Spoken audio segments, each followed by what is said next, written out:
Obviously, we'll start this evening's talk. So, firstly, thanks everybody for joining this Ion Streatham virtual event. And like I say, we're having a talk with acclaimed music photographer and video director Peter Neill. Just to kind of give you a quick overview of Ion Streatham. Like I say, it's part of Streatham Festival. It's the first time we've done a photography stroke visual based event. Obviously, because of the current conditions, everything is pretty much virtual. So obviously, we're taking advantage of the technology we've got available to us, but we will be doing a few more events. So first things first, for anything to do with Ion Streatham, please visit the Facebook group. So if you search for Ion Streatham on Facebook, or there's the link, and we'll be happy to share that with you. We also have an Instagram now, which is at Ion Streatham, and we've got a few opportunities for people to participate. We have a competition where we've got various categories such as portraiture, autumn in Streatham, Streatham street photography, nature in Streatham. And when we say Streatham, we mean the surrounding areas. Don't worry, we're not going to start any postcode wars or any arguments around where you are, as long as you're sort of in the Streatham area and surrounding areas. We'd love to see your images. And we've donated the prize of some professionally produced prints of our winning images. So it'd be great to see what our local Streatham photography folk can produce. So on to the main event. Today we're having a talk with acclaimed music industry video director and photographer and Sony ambassador Peter Neill. Peter has done some stunning live concert imagery and album cover imagery, and his clients include Queen, Justin Timberlake, The Script, U2, will.i.am, one of our favourites, Rick Astley, because me and Maria are definitely of that age, and he's worked for Sony Music, Columbia Records, everywhere. The list goes on, and I won't steal any more of Peter's thunder, but I'd like to welcome Peter to today's event, and like I say, hand over control for Peter to talk us through a few questions and share some of his images. Cool. Well, thanks for having me. No, you're welcome. No, thanks, Rich. Thank you so much. So I guess the number one question that we've got, and I'm certainly curious, is how long have you been into photography, Peter, and what drew you into photography and video? So yeah, first of all, thanks everyone for coming. So yeah, how I got into it is kind of a bizarre story. So I grew up in the west of Ireland, in kind of like middle of nowhere, Ballygo backwards, as people like to refer to it. And and basically photography was a hobby growing up. But my I had a grandfather who was a photographer who lived with us. And it was never really anything more than a hobby. A little bit of stuff with film and the like, but never really did it seriously. And after school, I got into IT because I kind of it was kind of during the boom and the end of the 90s. There was a lot of IT work around, so got into that field and was working in that field until about 2008, 2009, and then obviously there was the economic downturn across that time, which was pretty bad in the IT sector in Ireland, as I'm sure it was here in the UK as well. And I kind of like started to fall back into other areas of work, and one of which I did what a lot of people do who are keen amateurs. I started getting into weddings.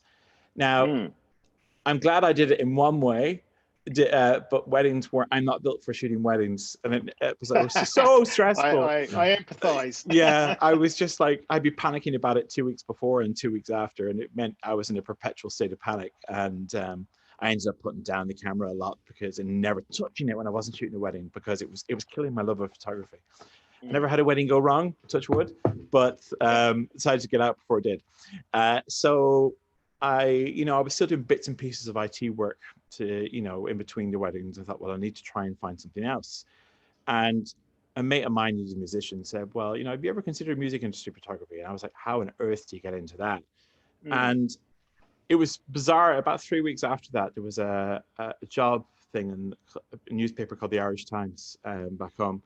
and I was living in Dublin at the time anyway, and it was for a graphic design kind of IT contract in a graphic design company in Dublin. Now, what was interesting was this graphic design company was owned by U2, and one of the main designers who worked there was this guy called Stephen Averill, who's the guy who actually named U2. And designed their album covers. And you know, the real reason, the story that you hear about why they were named isn't true. They were named U2 because this guy Steve basically gave them a list of, they were called the Hype, and he gave them a list of 5 names that he felt would date well. And one of the U2 is what the band picked out of the list of 5 names. And one of the reasons for U2, the idea that name would do well long term was like a classic suit from the 30s still looks good today. Something simple like a letter, a letter and a number. It's so that was the idea. So it went with that name, blah blah blah. So anyway, when I met him at this place while I was doing this contract, I said to him, "Listen, I'd love to try my hand in music related photography. I've not really got much to show you. Here's some stuff from weddings. Here's some stuff from nature. Here's some stuff from a pub gig at my local bar." And I was lucky, very lucky, that he gave Bono a call, and U2 flew me over. And U2 flew me over to Don Valley Stadium in 2009 in Sheffield, and I shot my first gig there. And meanwhile, stuff was really hitting the fan at home financially with the whole crisis. So the gig went really great. I got some stuff in the official tour book from that gig. But for the next year, I did nothing photographically because, as I said, stuff was in a bad way at home. Yeah. And a year later, U2 invited me to come back to their Paris show and the Stade de France in 2010. And I was very lucky that an image I shot that night, I got my first magazine cover with a billboard cover, a picture of Bono with kind of the arms out. Actually, I think it's in the stuff I'm going to show in a couple of minutes. Yeah. Actually, I can put some of that up on screen now if you want. Yeah, that'd be great. Yeah. Let me see. Share. Let's hope this works. Play. Can you see that? We can. Okay, cool. So let me just go through to that was an image from the first gig. My luckiest lens flare ever. That is amazing. Yeah. I saw that on your website. I was going to ask, how did you do that? But it was. I have like a series of like 30 pictures from that here, and we've actually got appearance here. Danny, one of my script. He's one of my clients. What's going on, motherfucker? I don't even know who I'm talking to. I'm on it's a prayer group meeting. It's a Streatham Festival. There's a photography page. Hey, bros. I can't hear what you're saying, but it's definitely me. Dude, what a picture! That's amazing. I love it. I'm so sorry. I just want to come and tell him I love this guy so much. Thanks so much for coming down, bro. See you later. Man. You're welcome. Cheers, man. Catch you later. I got your teddy bear, my brother. See you, dude. It was him I was working with today, obviously, as you now have gathered at this point. So that was the image I got my first kind of first magazine cover with. So I went back to Ireland after that gig, and I was lucky that Billboard magazine contacted me, and I kind of used the portfolio from the first 2 gigs to help me get into working with other bands. Obviously, these 2 gigs were amazing lighting in stadium, so it was hard to go wrong. I still really felt that I needed to improve my skills in badly lit venues and so on. So I had a lot of learning I still needed to do. And I spent the next couple of years shooting for next to nothing for a promoter in Ireland, really just for petrol money, basically, driving to these gigs. And they started giving me access to like festivals. So that was with Coldplay. And gradually they started introducing me to, some of these are from Oxygen Festival and the like in 2011. And they started introducing me to band management, and that was like Red Hot Chili Peppers. That was Foo Fighters. And then Danny, who you just saw, it eventually led to the script becoming my first and most long-term client. Awesome. I still do bits and pieces with U2, but the script are the main.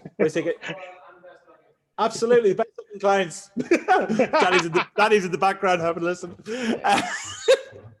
I got sidetracked now. So I started working with them, being on tour with them a good bit. and it's kind of led to working with them, working with Gary Barlow and Justin Timberlake, and that's a picture of Danny in a hotel room in South Africa. That was the night before we shot the Superheroes music video. I didn't shoot the video, I was just doing stills and the like, but we hired a projector from the lobby in the hotel and projected the album artwork onto him. But yeah, and that led to working with stuff like Justin and Rick. I do a lot with Rick Astley as well over the last few years, and he's along with the script, kind of one of my favorite people to work with. Awesome. In fact, that's a picture of Rick in the Royal Albert Hall. That's another one of Rick there. And then I've also done a good bit with Queen and with Brian May. So that's been quite amazing. We did a 3D project with Brian where we shot a whole concert where I had two cameras attached together at a distance, separating approximately the amount that the human eyes are separated. Oh, sort of stereoscopic. Yeah, exactly.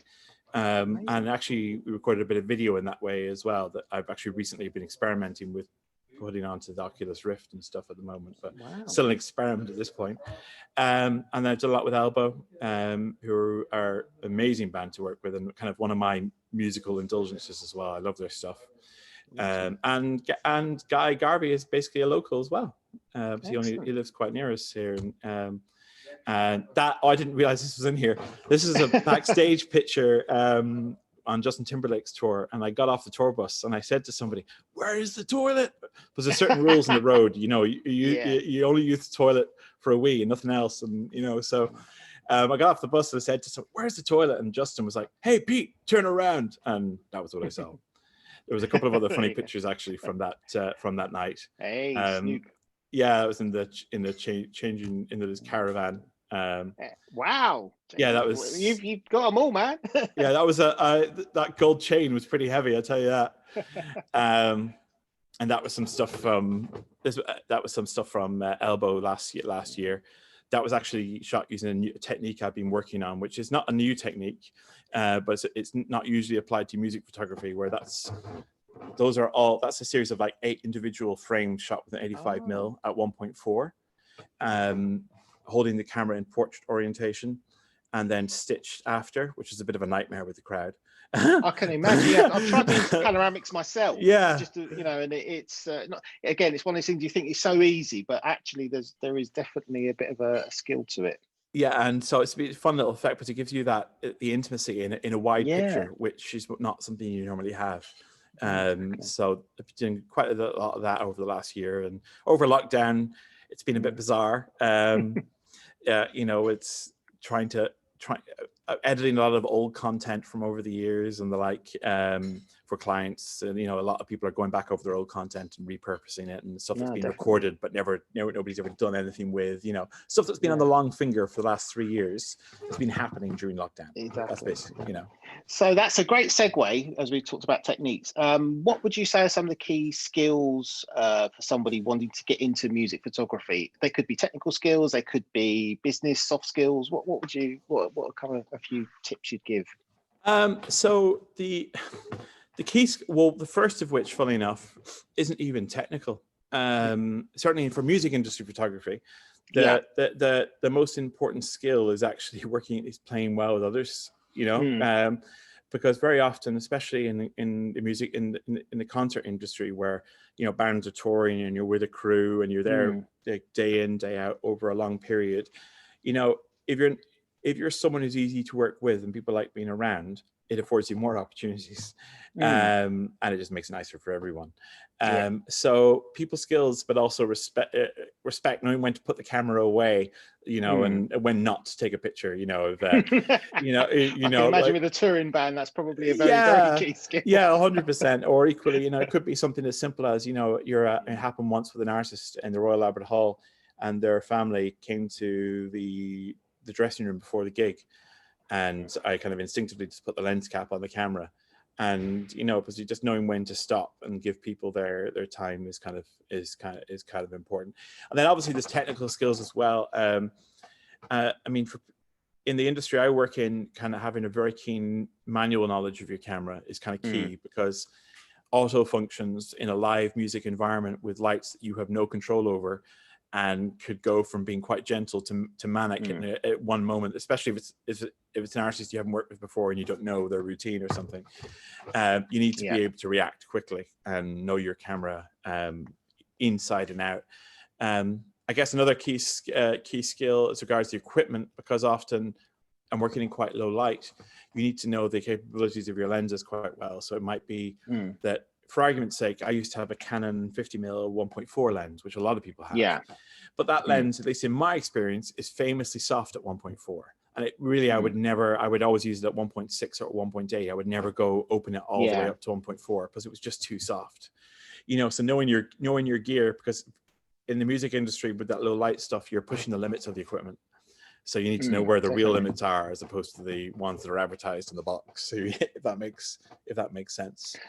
Oh, perfect sense. And you know, I do some event stuff, and it's a very different technique to what I'm used to, which is being in the studio where I'm kind of like master of everything. I know where my lights do, what my gear can do.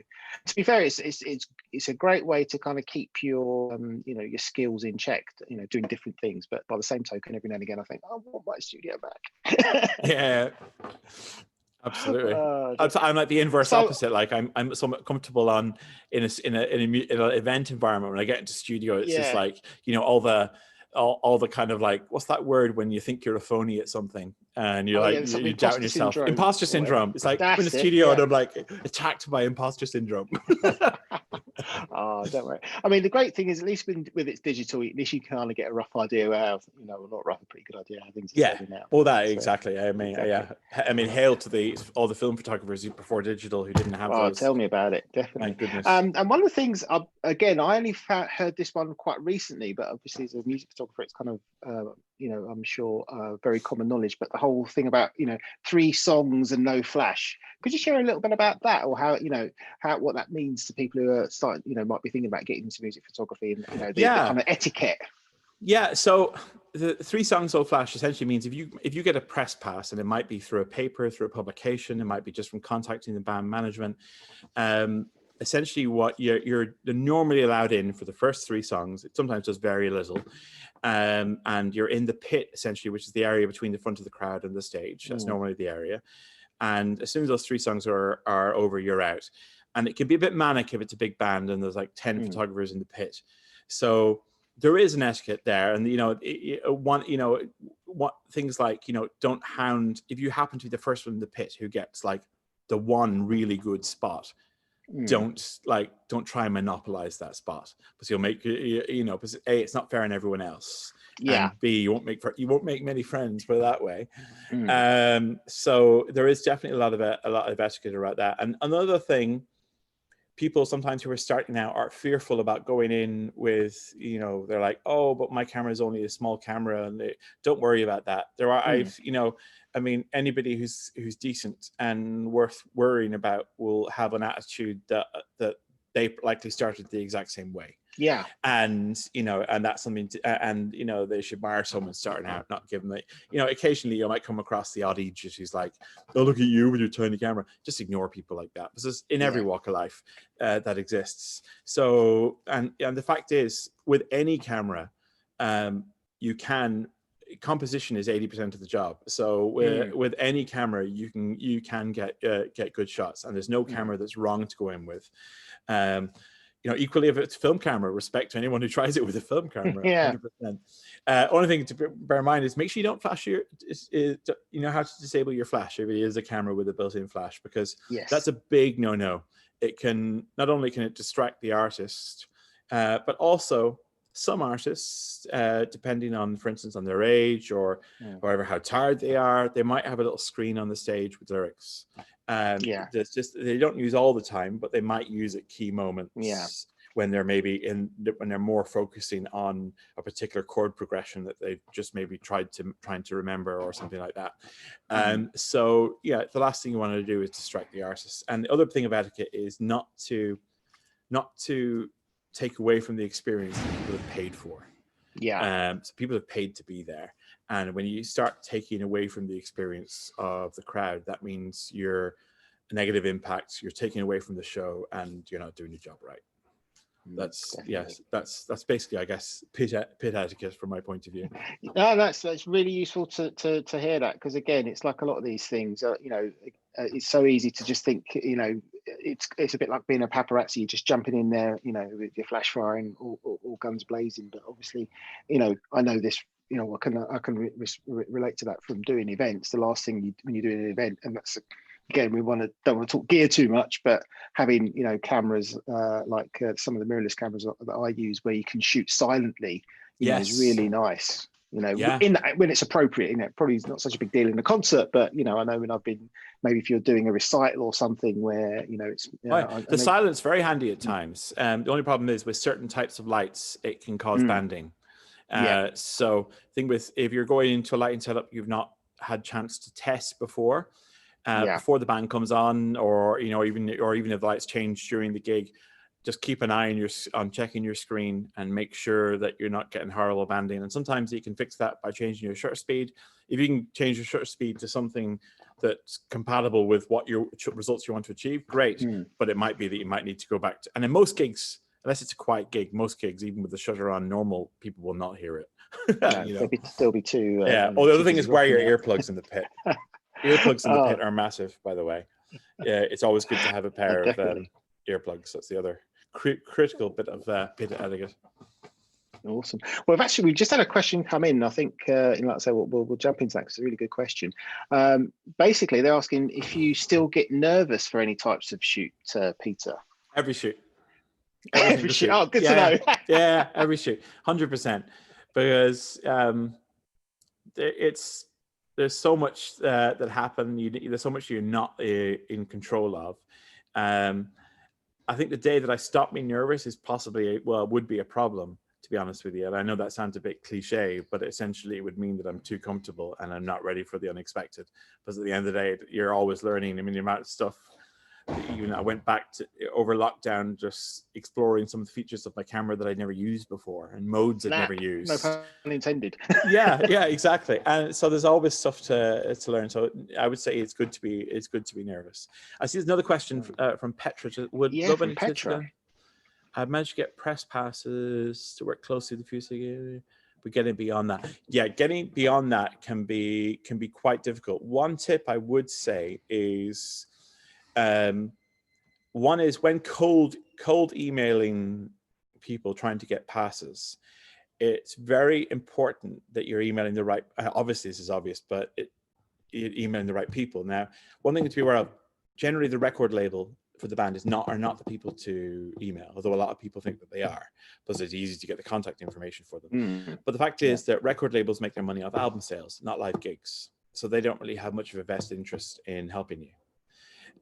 So your better ways of entry into the business are really more along the lines of, if you can get in touch with the management company. But equally, another one that is very useful is actually reaching out to social media management firms. So a lot of big artists, their social media posts are handled by firms who are on retainer. They're paid X amount a month to put content on Facebook, Twitter, Instagram, TikTok, blah, blah, blah. They generally need good content in order to do their jobs right. So if you go to them and you're saying, I see you work with this band, would you be able to help me get a press pass? And they can request one because they're connected to the band, and it's in the band's interest that the social media does well. That's sometimes a good way they're a good type of entry point into the business. Other entry points are things like contacting merchandise companies, who often people don't contact them, who actually produce merch, whether it be posters, magazines, calendars, books, on behalf of bands. And there's a handful of companies that deal with very large amount of bands. Like, off the top of my head, there's one that's worth investigating that's called Firebrand. And if there's a band that you see that is on their books that you might like to shoot, it's definitely when that world returns, hopefully it will, touching wood, they're definitely a good approach in. So it's all about, I guess, approaching it from a little bit from a sideways direction. I mean, even equipment manufacturers is another, like might be a manufacturer of a guitar strings, a small guitar strings company that maybe it could be that has started working there's a lot of small companies that produce strings, like for instance, that artists use. And if you find out from a particular guitar strings website that they their strings are now being used by X artists, contacting them and say, listen, I'll give you the pictures. Can you request a pass? They emailed it, because normally a guitar string company will actually have a relationship with the artist direct, or at least with the guitar tech. So that's another route that people just don't go. Excellent, thank you. That's really useful. No problem. I'm glad that was useful. Great question, Petra. Yeah, super question. Yeah. You know, we've spoken a little about, well, we've mentioned video, but it'd be great if you could tell us a bit more about some of the videos you've produced, and I guess from a techie standpoint, you know, what different techniques does video demand over, you know, stills photography? Yeah, I mean, I think I've started getting into video the last few years, and I guess I'm a lot less far on my journey with video than I am with stills. I mean, you're always learning, whatever the case, but I've directed a few videos. The first big video I directed was a video for Rick Astley called She Makes Me, where he just gave me free rein, and I came up with this bizarre video with him in a Reliant Robin, and we had various like Back to the Future references, and we had the Basil Fawlty thing where he was beating the crap out of the car. It's all it's all on YouTube. If you just search for She Makes Me. So that was my first kind of big video, but I've done a lot of smaller videos as well to get to that point with indie artists and stuff, and little bits and pieces with the, you know, acoustic videos with the script and the like. And it was a big learning curve. I expected it to be easier than it was, because unlike stills where you're just capturing a single moment, with video you're capturing multiple moments and moments between X and Y. So you're trying to make it look good going from all the way X to Y and the bits in between. Whereas for the still, take a picture here, take a picture here. You have to worry about the middle because your camera wasn't recording. So it's a whole different thing. And the way lighting works is different because it's continuous rather than flash, obviously, you know. And there's even things like technical things like knowing if with your camera, you know, the benefit, understanding the need to shoot log potential so you can grade the video more effectively. And, you know, so the whole areas I needed to learn. But I'm glad I did, and it's still something I describe myself as very much developing in. I shot a video just actually last Sunday in Beltcraft Studios with an indie band and a lighting company called Rotolight, and that was great. We got some really nice lights and did a kind of performance video. I think I'm going to, I do want to do more video stuff and definitely more directing, which is less about the actual shooting, because I wasn't hands-on shooting in that video for Rick. Yeah. I kind of wrote the treatment, scripted it and directed, and then I did the editing process. But it was bizarre not being the camera operator. That was just weird. Yeah, I must admit, I can imagine. I mean, nowhere to that scale, but we just been doing some filming for Iron Stress from our next workshop.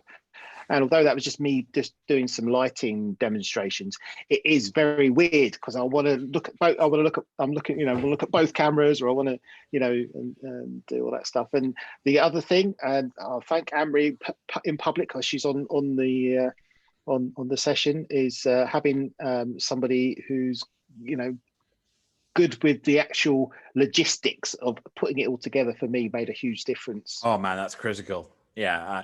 I was lucky for Rick's video. I was working with Rick Astley's wife is a movie producer, and awesome. She and her kind of another producer who works with her, Sophia, basically help with a lot of the day-to-day arrangements and the planning and the coordinating. And there was just so much, and, you know, more than I could ever have imagined. And there's things like insurance, and we had to have a stunt coordinator on set because Rick was driving the car, and especially because he was beating the car with a branch, that actually required a stunt coordinator. That was quite hilarious. But but yeah, it's just stuff I never even thought of. Yeah, exactly. It's bizarre. Exactly. Red tape coming everywhere. Exactly. Yeah, exactly. You know, you just photographing, say, a model or something, you come up that and you think, you know, that will be fine. But you're right, but it's you know, sort of world famous talent, you do have to be a little bit more careful, I guess. Yeah, exactly.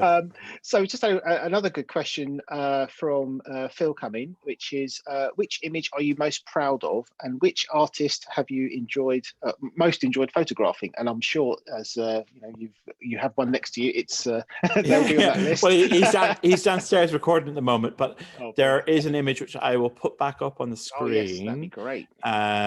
Which I did show a minute earlier, but I'll bring back up. Let me just scroll through this one, because there's an awful lot that went into getting this one.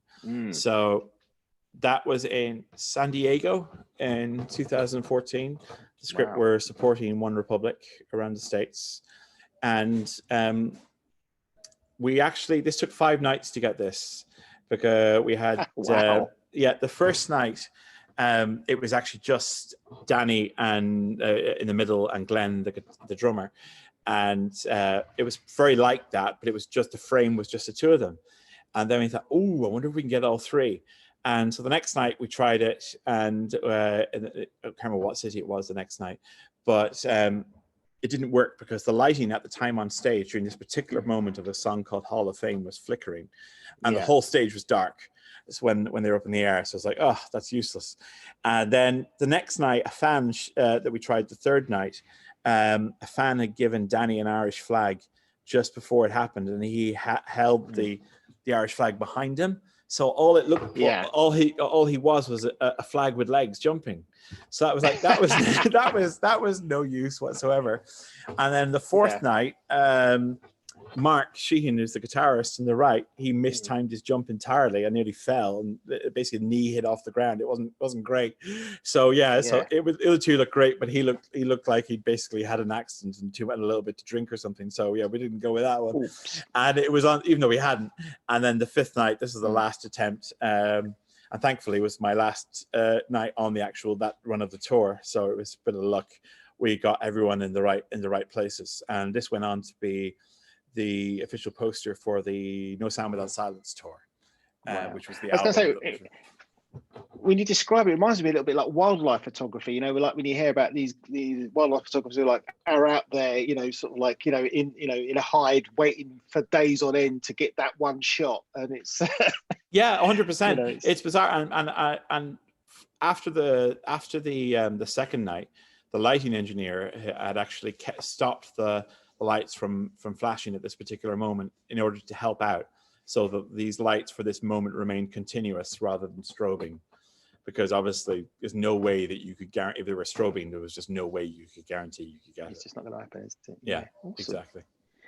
Cool. So that's any others on your top list? Let me have a look and scroll down, see what the ones that I've got here. Let's see, is it here? Oh, I think I know which one. 1 second. There's 2. I know one of them's here. I just spotted it. But I want to see if there's another one. No, I know which one I'm going to do. So this was one, which was a stitch, which I quite like from last year with Take That. And it was basically, I'd been trying several nights to get this with one of the fireworks in frame flying through the air, and I don't know how well it's coming out in the zoom, but on the right hand side of the image there's with the little firework going off, so the way I took this, it was actually 2 stitched together. So I took one shot, which is more on the stage, and then quickly after I took the still recomposed and took a second shot, and then stitched them after. But that shot is probably, one of my, in some ways it's one of my favorites. There are other, it's very hard to, because there's different aspects. Like there's shots where there's a shot of Danny here, which I love, which was, let me just see, sorry about this. We will get to it. Oh, maybe it's not. Yeah, here we go. It is here. And that was that's a shot that it was. We didn't use it in the end for a tour poster, but it was for a tour where we were looking for some options. Yeah. And it was just like a nice little moment, and we wanted to get a silhouette, you know, and he's quite recognizable to the fan base, even in that silhouette. People who are fans of the band will know we know it's him. A lot of the time, you know, what makes it a favorite shot is sometimes relative to what you were trying to achieve and how much went into getting it. So a shot that might be my favorite because of the effort that went into it. And a shot that maybe is much nicer looking to most people, but was just a lucky click on my part, might not mean as much to me. If that makes sense. No, totally get that. I was going to say, we've got another. One, compliments on your Dave Grohl picture. Oh, thank you, Chris. Yeah, it's, and then a question, apologies if I get the name wrong, by Almu. Hi Pete, how you doing? I'm a photographer and dream of being a concert photographer. I have lots of questions. What lenses do you recommend? What equipment do you have? Any tips for people starting their journey to making a living out of concert photography? So no problem. I think that's basically all my list of questions. So that's great. It's all good. So equipment wise, I mean, my desert island lens, if I was told I had to go in, was on a full frame camera and I could only bring one lens in, I would probably bring something restrictive. And it may sound weird, but I would bring probably something like a 50mm, because don't get me wrong, I do have a 24-70, you know, which is great to be able to zoom out, zoom in. But I find if you were using just that lens, the flexibility impedes creativity, and you start zooming and clicking rather than moving and recomposing. The thing I like about a 50mm or an 85 or any kind of prime like that is that it does require you often to work for the shot. So for me, a 50 is probably the most important lens, and maybe an 85, or it really depends, obviously, relative to the size of the venue as well. They both fulfill a similar role depending on the size of the venue. Obviously, the 85 might be the equivalent of a 50 in a bigger space. I mean, I would always have a 24-70 in the bag. I am lucky that I normally shoot with two cameras, so I normally have two cameras around my neck, one with a 24-70 on, and then the prime on the other. And then I use the 24-70 when the prime that I have on the other camera is not the right lens for the shot. Do you know what I mean? And then there are occasions, if you're doing multiple nights with the same artist, you might just go around with one lens and one camera one night and just capture the whole gig as best you can with one particular lens. And it means there'll be moments that you'll capture that moment with a lens that you wouldn't normally use, and maybe capture aspects that you wouldn't normally expect to capture. You know, because at the end of the day, you can't predict how everything's going to turn out, no matter, you know, how many times you've done the job. But the lenses I have a 50, 1.2, 85, 1.4. I have a 12-24 f4, 24-70 2.8. 70-200 2.8, and a 2x doubler, which makes it a 5.6 when it's used with that as well. That's kind of the main array. And then I have a few vintage Helios lenses with adapters that I love using, which gives really nice. In fact, there's an image I can share, which is definitely in here, which is on. I was going to ask if you've used them actually at a concert, because it's not a concert. It was of Rick on a roof. And look how weird that bokeh. Look how weird the background is. It's mad. Oh, mad! It's just mad, and it's literally the only thing I've done with that is turned it black and white. But it's just surreal. And then when you use it for video as well, and it's only in that sweet spot of the distance behind the subject that you get that, but it's just mental. I love that lens. Yeah, it's like almost like a double exposure, isn't it? It's a Helios 40. I don't remember the name of it. Helios 44M or something. If you Google it, Helios 44M, Google will autocorrect to what it's actually called. It's along those lines. And you can pick them up for about 40 or 50 quid, and the adapter for 15 quid on Amazon. So it's worth. That's tempting. Yeah, so I use a Sony adapter because I'm shooting an A7R. A7R4 and shortly A7S3. I'm on an A7S2 currently, but I'm replacing that with the S3 shortly. And I guess on that sort of equipment discussion, again, you know, as you know, a big fan of it's, you know, the sort of Lance Armstrong quote, it's not about the bike. I believe it isn't, you know, about the camera, but by the same token, you know, if you can get the tool that just gives you that edge, it's always you know, a big bonus. Oh, 100%. When do you go for the S, which is obviously much, you know, generally better lower light, but you know, much lower resolution versus the R series, which is high resolution but perhaps not as low light, it's not as good. Sometimes it's a killing decision to make, because I mean, I love having the high resolution and the options that brings, but the S, with being low resolution and having greater distance between the pixels in the sensor, essentially, it is vast. It's just incredible in low light. And the A7S III, which I'd used before its release at a kind of a demo day with Sony, but I will have shortly as kind of to replace my S2. It's just stunning in low light, the lack of noise. So I would, if I'm in a very low lit venue where I know that no matter what I do, it's going to be potentially more noisy than I would like with the R4. That's when I would choose. If I'm in really good light, I would tend to use the R4 because I've got the resolution and the quality. Because in really good light, the noise difference isn't really an issue because they both perform really well in normal ranges. It's just when you start pushing into crazy ISOville, you know, when you're over your 10,000 and you know, then you start like the S becomes the beacon of hope.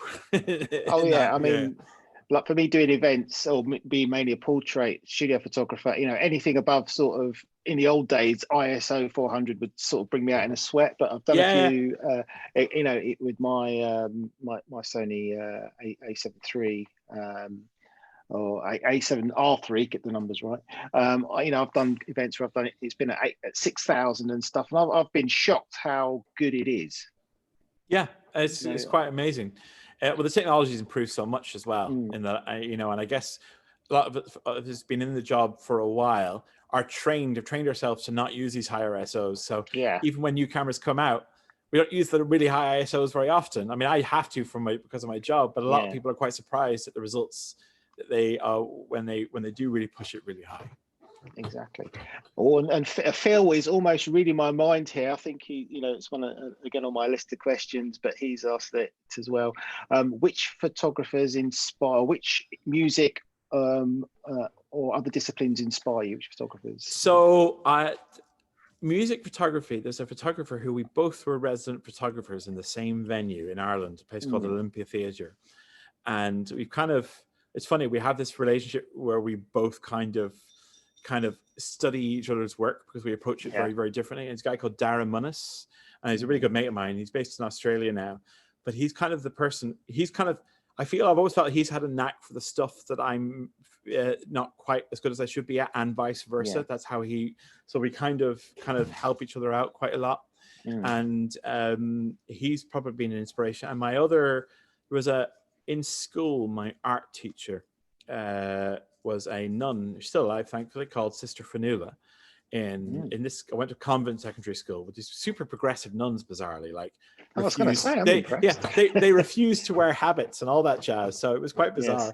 But anyway, this nun, Sister Fanula, she had really. I remember her telling me, like, rule of third. She was like, "It's meant to be broken. Like, don't be constrained by that. You need to find what feels right." And you know what I mean? And a lot of my stuff, I've got some quite bizarre angles in, and you know, that is definitely rooted to some of the. I remember her when she was giving me rolls of film and telling me to go away and shoot something for the weekend in your back garden or blah blah blah, and it was her that got me into thinking about composition differently in the first place. So she's definitely not shot a music gig. but she's definitely probably my number one inspiration. Oh, awesome. Well, I wonder if you can get on the next talk. You know, can you pull a few strings for us, Pete? Sister Vanilla, yeah. Well, that was. I wasn't expecting a little cameo earlier, but that was bizarre. Awesome. Who would you most like to photograph? And this is a open question. It could be again in music, or it could be just in general. Who would you just love to I mean, capture an image of? I think a lot of people could guess this. Sadly it's completely impossible, but I would have loved to photograph Freddie Mercury. I mean, some of those pictures from the likes of Live Aid and Wembley and yes, are just staggering. And I mean, ultimate performer. I mean, that would definitely kind of be a great person to photograph. Of people still alive and therefore practical and possible. Maybe I've never shot Kiss. You've gone frozen for me. Am I still connected? Oh yeah, I can see other people moving. Yeah, okay. I'm still, yeah. Grant. Yeah, I think it's me, sorry. Yeah, Grant, all good. Kiss would be just with their all the makeup and all, it would just be something quite different. The closest I've shot to that is I did a couple of gigs for Rammstein. And that was amazing. I even got my hair singed with a wayward flame as well, which is unexpected bonus. But but yeah, I think someone like Kiss would be just because it's just quite different to what I'm shooting now. It would be an interesting challenge. Awesome, excellent. Again, a bit of a cheeky question. Obviously now, we mentioned a bit about gear. And what was your journey to becoming a Sony ambassador? Not that I'm the slightest bit jealous. Yeah. So it was I was on two Canon 5D Mark IIIs, and this is back in 2016. And I love the Canon stuff, and I was quite snobbish about mirrorless as a technology. Yeah, I thought, oh, that'll never catch on. And then a friend of mine, a photographer called Dan Rubin, he's kind of a lifestyle photographer. You should look him up actually. He's unbelievable stuff in Iceland. But I met him for a coffee on Leicester Square, in the Costa Coffee there, the one just beside the cinema. And yes, I know. And he lent me this A7S, the first model. And that night I was shooting a gig with a band called Lawson, who were what people didn't know at the time was going to be their last gig before they broke up. But they recently reformed actually last January. Unfortunately, bad time to reform. But anyway.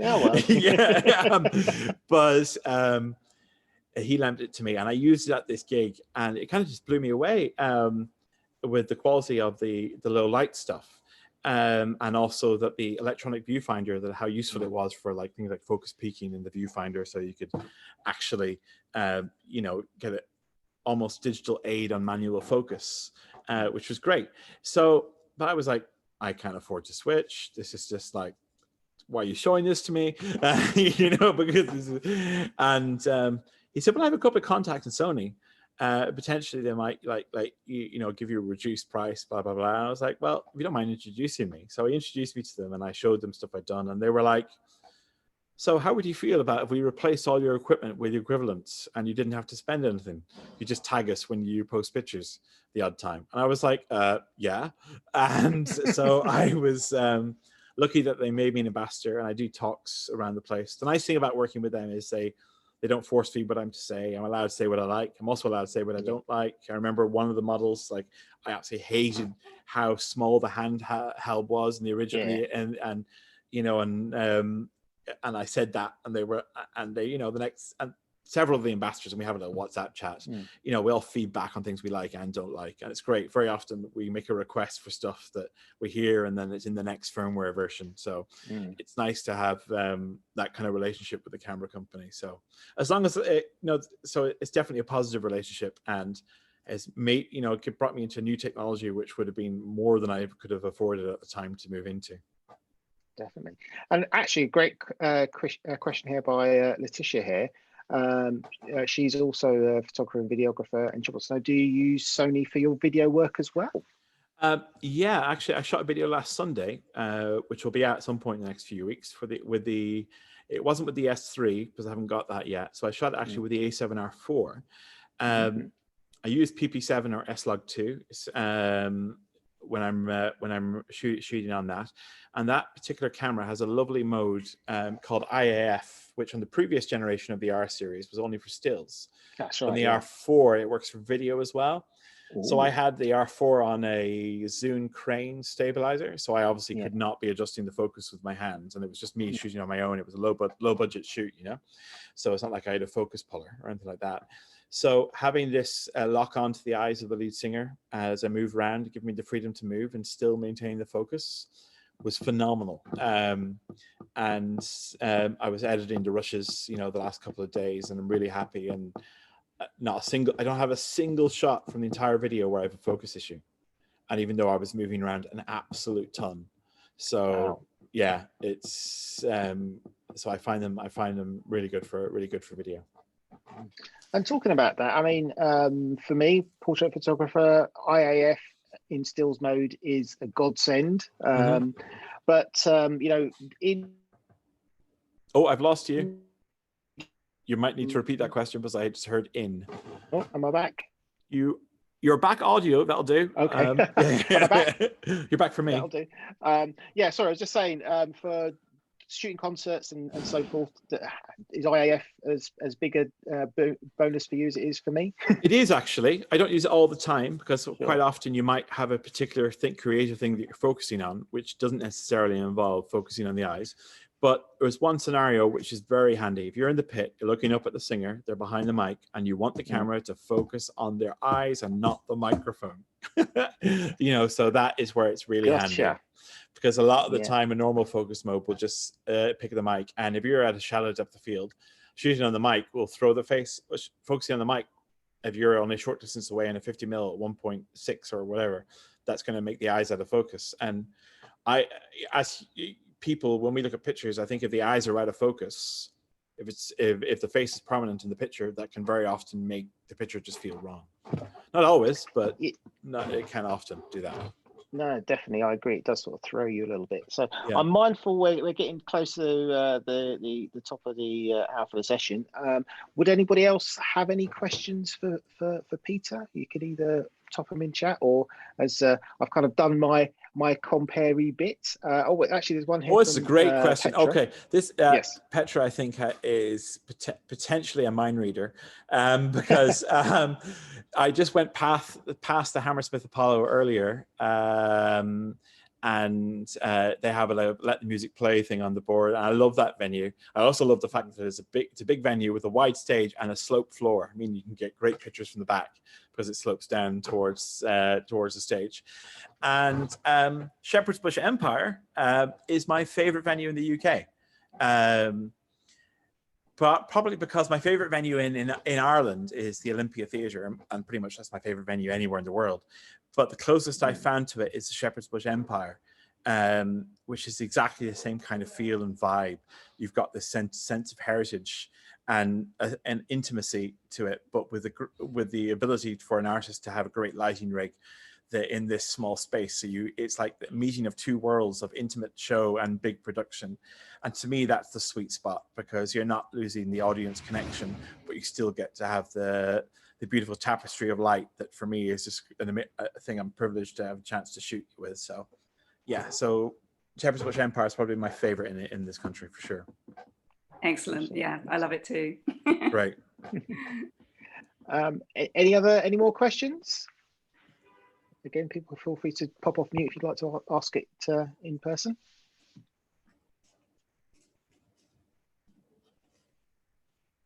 I'm just scrolling through to see if there's any I've missed. Yeah, I think. Well, I've got one question, which is a bit of an oddball question, but what's the question that you don't get asked by photographers on these types of things, but you think they should be asking you? Wow. Okay. Oh, actually, yes, there is one. Do you back up properly? Yeah, there is one. And that is the most important thing in the world. And, you know, as I used to work in IT, I'm well aware that every hard drive will fail eventually. Everyone. It's just a question whether or not you're still using it when it does. I kind of obsessed about backups. So I have everything's backed up locally on 8 terabyte drives, but then I also have everything mirrored into a cloud service called Backblaze. Oh yeah. And it's like pay about £7 a month for unlimited storage. I've been using that for about 6 years. I used to work for Apple. So I got a free trial with them for 3 months back in the day, and then I realized how good it was and stuck with it. And I have close on 40 terabytes backed up with them now in the cloud. And interestingly, just because a lot of people here are local, I recently moved on to community fiber broadband, I'm in Fursdown, which is just come onto my street. And so I've kind of got 1 gigabit up and down, which is just crazy. So I backed up. That's insane. Yeah, I backed up a hard drive with 1 terabyte of stuff on my connected to my laptop earlier in a couple of hours. I was like, this is amazing, So, backup is the thing that everyone. There's always, I think 9 out of 10 people have something they're like, crap, I should back that up, and they don't get around to it. And just let this be your reminder that you need to get around to it, because it's just a nightmare when you lose stuff. Oh, and I appear to have lost you. I hope you're back up, Mark. Am I back again? You're back. You were backed up. We've restored you. Chris, have you got a question?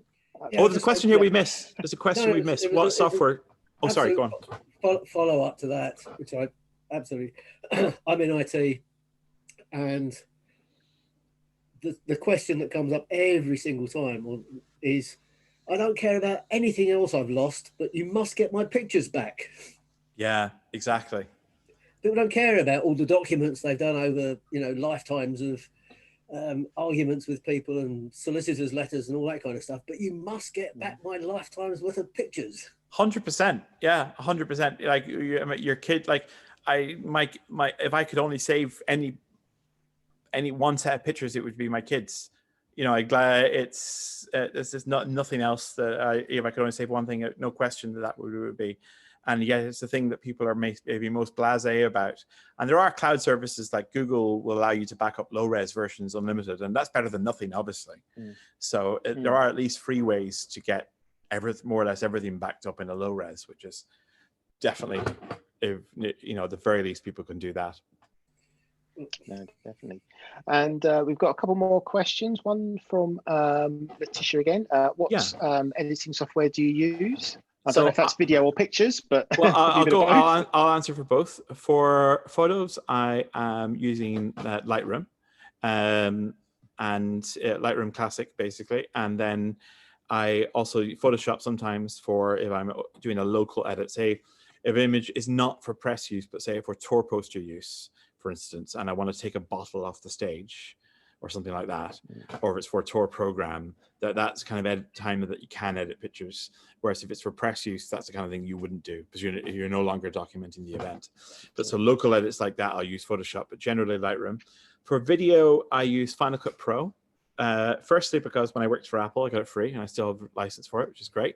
But I guess from the IT hat side, I find it fantastic because it's performance. I've used Premiere a lot as well, and I've trained in Premiere as well. But there's just no comparison performance-wise, particularly if you're working with like multicams with like 8 feeds or something and you're trying to edit them.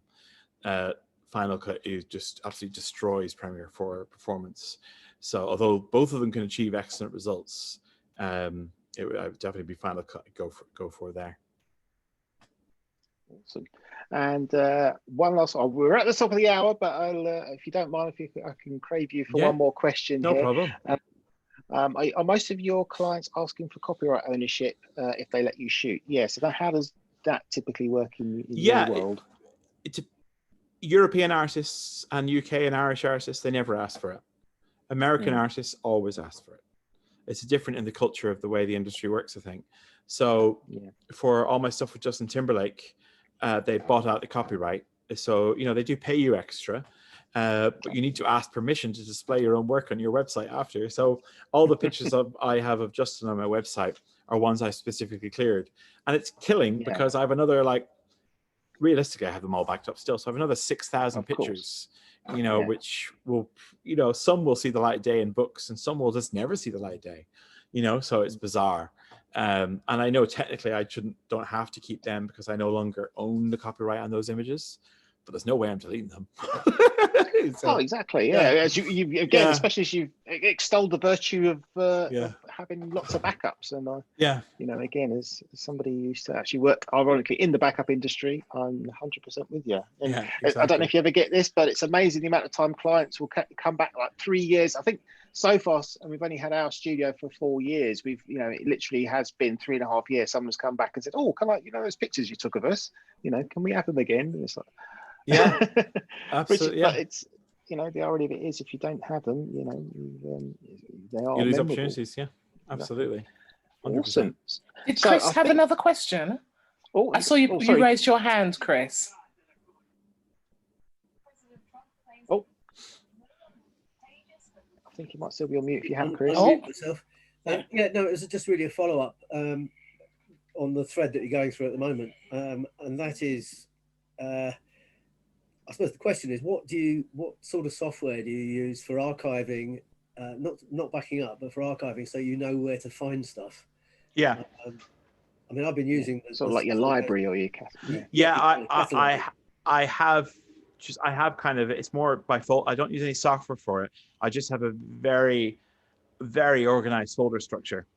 So I have folder structures that basically are, well, basically for instance, for the drive names, I've always used just planets in the solar system, but and then their moons, which is bizarre. But it's the thing. It was just a thing. I started learning all that kind of stuff as a kid, learning to list them off. As our grandfather was massively into that, so I always use that for like sequence of hard drives. So it doesn't matter what your system is. It's as long as you have a system. And then I have foldered by different types of shoot, and then within that, I have the artist name, and then within that, I've got the year or the tour, depending, because sometimes the tour will span more than 1 year. So for some artists, it might be better just to have a name of the album as the folder name. And then within that, you've got like different gigs or, you know, studio shoots or whatever the things connected to it. So I can always get to stuff very, very quickly, no matter, you know, and no matter how far back it is, thankfully. I never lost anything from a shoot, touch wood. That's awesome. That's awesome. Great. Well, I'm mindful we've taken you 3 minutes over, Peter. So I'm really grateful for your time. If everyone doesn't mind, I've got just a couple of sort of wrap up slides, just to. But obviously, first things first. Obviously, thank you, Peter, for being so generous with your time. You know, we've appreciate it. I was showing off. I had one of my a shot here. You know, I love that.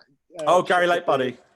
Yeah, exactly. And I thought that'd be a great Q&A slide, but we didn't need it. We just dove straight in. Can I please ask everybody if you've enjoyed what Peter's shared, if you want to know more about what he does, his work, you know, catch up on his archive, follow what he's doing, hear all his social media and website links. I've also put them in the chat, so please feel free to, you know, cut and paste and grab those for later. Like I say, we've a bit of a plug for us. We're doing a workshop on Sunday. There's a small fee, £10 to join it, but it's an intro to flash photography. So we're showing you how you could use speed lights, and as you mentioned as well, Peter, the Rotolight. We do a little bit of work with the Rotolight to kind of give people an idea of how they can do some cool photography stuff at home if they haven't delved into flash photography. The £10 goes towards charity as well. And the £10, that's very, thank you very much for reminding me, Anne-Marie. The £10 all goes to charity, with the exception of the little cuts that Eventbrite take. But obviously, as we mentioned, please keep an eye on what else is happening with the Streatham Festival in general, and I on Streatham in particular, because like I say, being the photographer in the gang, that's my our thing. And last plug, on Sunday, which is just before our workshop, there is the Streatham Literary Festival. So if you go to the streathamfestival.com website /lit-fest, you can find out about that, and obviously hit the website for all the other cool stuff. And I think that's it from me. Thank you everyone again so much, Peter, for your time. Apologies if we've kept you from your dinner or your family. All good. It's all good. For an extra couple of minutes, but I've really enjoyed having a chat and hearing more about you know, your journey and you know, everything about you know, the photography that you've it's been done. great. And for those of you who are interested in getting into the area, I do have some stuff on my YouTube channel that might be relevant to people who are interested in getting into concert related photography when that world hopefully returns. My goodness, who knows? Exactly. it will be back. It will be back. Yes, absolutely.